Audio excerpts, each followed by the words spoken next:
Pea otro pitupú y tahashi cuña. Pea otro pitopuje y tahashi cuña. Sí. Bueno, esto significa cuando algo marca una enorme diferencia. O sea que para ella, el pitopú de su compañero de vida le sonó diferente, ¿verdad? Entonces, por dar otro ejemplo, se usa mucho también esta expresión pea otro pitopú.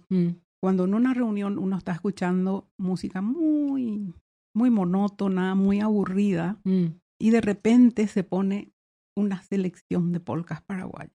Por ejemplo. Hay que ver cómo cambia el espíritu ahora mismo. O sea, la fiesta se armó anima, el bailongo. Se armó el bailongo.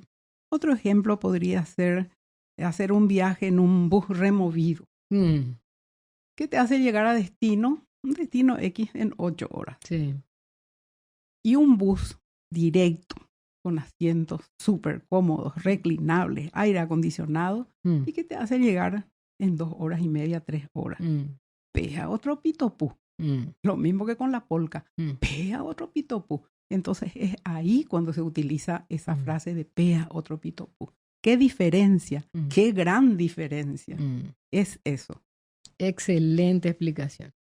Si la gente tiene otra explicación, igualmente repetimos. Nos encantaría. Del significado que esa persona oyó, tiene.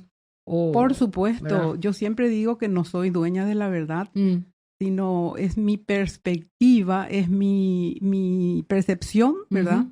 Pero naturalmente que cada quien tiene otras formas también de entender o de aplicar, o tal vez en sus valles. Exactamente, porque varía de repente de ciudad en ciudad, de pueblo en pueblo, ¿no? Totalmente.